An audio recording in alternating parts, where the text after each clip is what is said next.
Welcome to today's session on Introduction to Algorithms 2. In this session, we are going to discuss about the runtime analysis of an algorithm, and we'll see how to analyze an algorithm. There are two different ways in which we can analyze an algorithm and its runtime. We'll also see some particular examples where we will apply these techniques and try to find out their runtimes. With that, let's start. So why we want to do runtime analysis? So suppose you have two different programs for solving one particular problem. So in that case, or suppose you have more than two programs for solving one particular problem. So in that case, how to choose the most efficient algorithm or most efficient program for completing a particular task. So in this choosing the most efficient program or algorithm for performing a particular task will be a problem that we can solve or choose the efficient one by using runtime analysis. So by using runtime analysis, we are able to compare different algorithms for solving a particular problem, and we can choose the most efficient one which will optimize the performance. So let's see what are the approaches to do the runtime analysis. So as there are two different approaches that we are going to discuss today. One is empirical approach. So in empirical approach, what we do, we run the program that is given to solve a particular problem in a particular setup of computers, and we run this program several times for different type of inputs and try to build a relation between the inputs and the outputs and how much time it is taking to run the program for each time. And by observing this input and output and plotting them, we can establish a function, try to establish a function which will give you an idea that how much time an algorithm is taking to run or perform with that given setup of computers. Okay, so basically in empirical approach, we write a program that implements the algorithm in some high level language and run the program for various instances, and then we try to study the runtime of various size of input, and then we try to plot them and try to estimate the runtime of that program by using statistical techniques. But there are some flaws or there are some limitations in this approach. What is that? The experiment can be done only on a limited data set, and we may leave out important instances. We can't compare the running times of two algorithms unless they are calculated on the same hardware. So suppose I have evaluated the runtime analysis, I have done the runtime analysis and I have evaluated the running time of a particular algorithm for solving a particular problem by using a particular setup of computers. So this analysis, whatever I am doing, and the final output I am calculating for how much time it will take to run this algorithm, it depends on what type of computer, hardware and CPU I am using. So suppose I am giving it this formula and someone using this algorithm on a different setup. So in that case, the estimation that has been given by me may vary. So this is a problem that need to be overcome. So there is a hardware dependency, and to study an algorithm experimentally, we also need to run it for several times. And there also you have a limitation that how many times you can run a program to estimate it better. So there is no perfect. So as many as you are going to, the number of time you are going to implement it, so as your approximation will be better and better. So it's also dependent on that how many times you have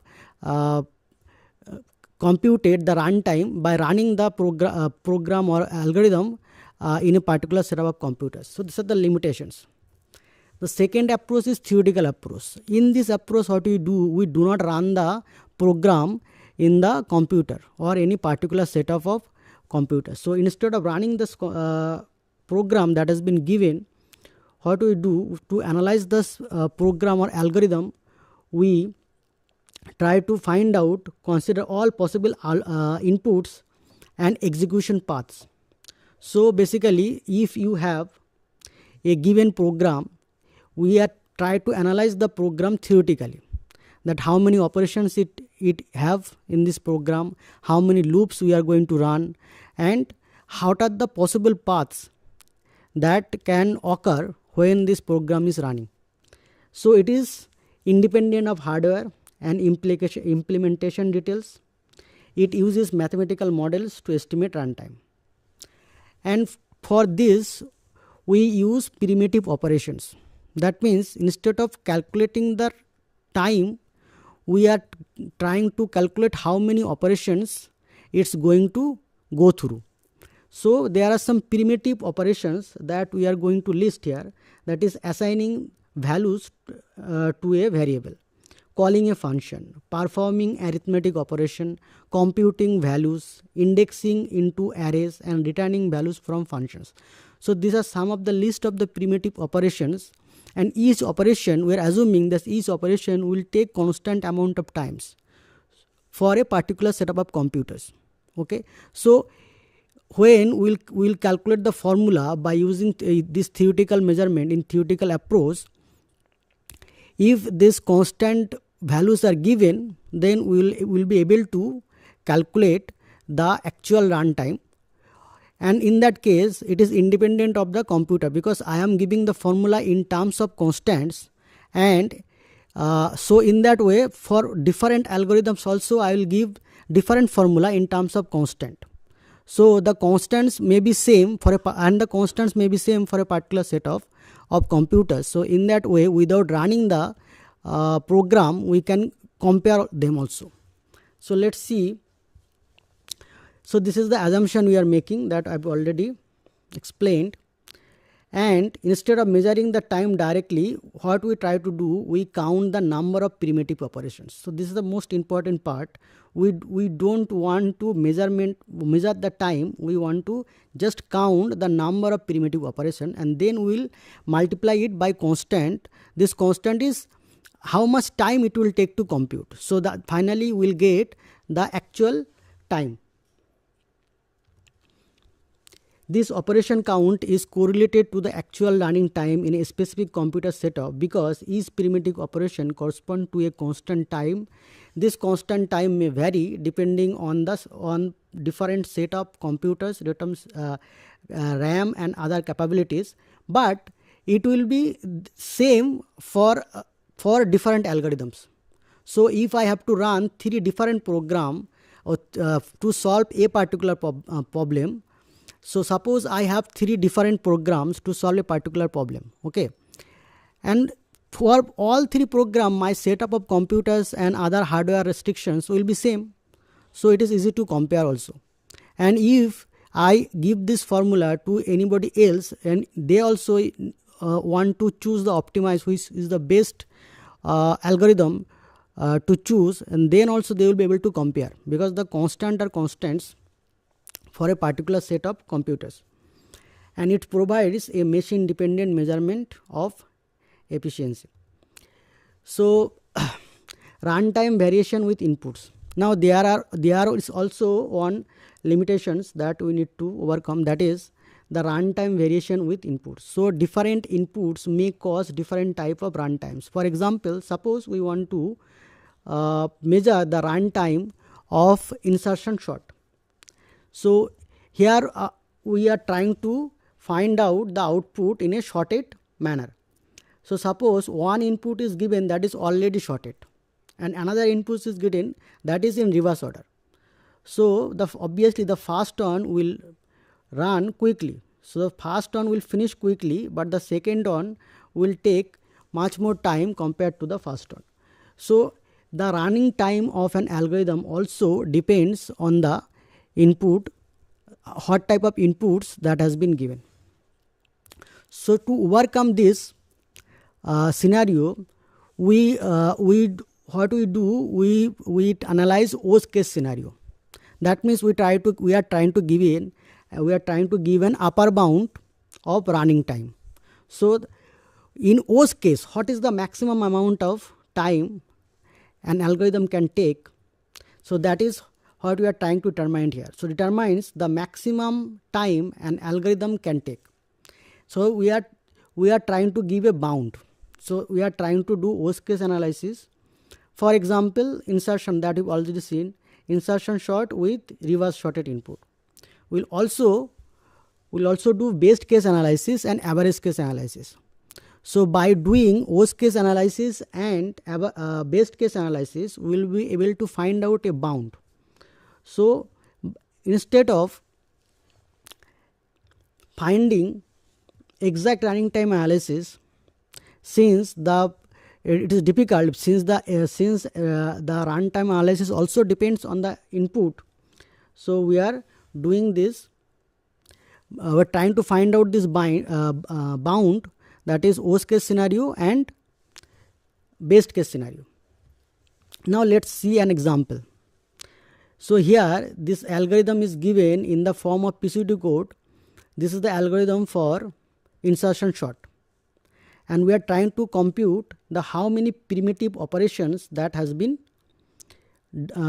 to be done if we want to compute or run this algorithm. So here we are using a for loop from I to n. So there are n minus 1 numbers of operations here. For each I, you have to check this for loop. So there are n minus 1 number of operations. It will be c into n minus 1, and c is the constant time that will take for a particular setup of computers for each operations. So this is my total time that will be taken if I want to run this for loop.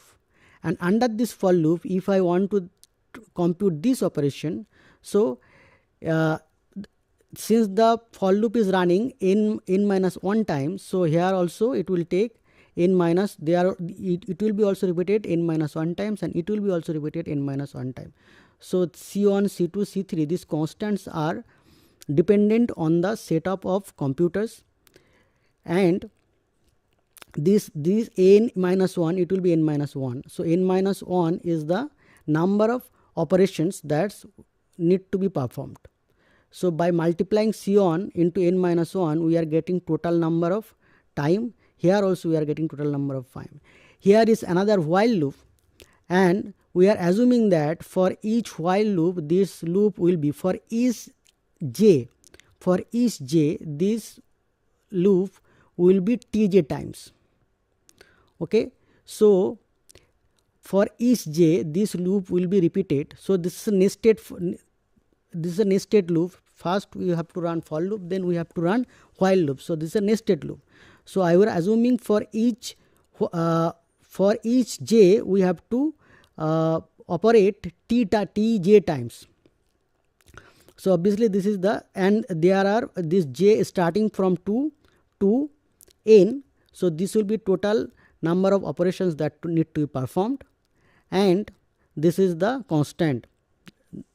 So this will be the total number of time, and under each while loop, for each tj number of operations, the last operation, see, every time we have to check this condition and then we have to do operations. What will be the last time, the last case? This last case, this condition will fail, but we will check the condition, but we will not do the operations. So that's why here is tj minus 1. So this loop will be run tj times, but this operation will be repeated tj minus 1 times. And C5 and C6 are the constants. So these are the total number of times, and here this operation will be repeated n minus 1 times, since there are n minus 1 data. So as I start from 2 to n, so this is total number of time for this operation. So if I add them, we will get the total number of time for performing this algorithm. So here we didn't use any computer, just by theoretical observation of this algorithm, by measuring how many primitive operations there are for each loop and operations, we are able to calculate the total number of time.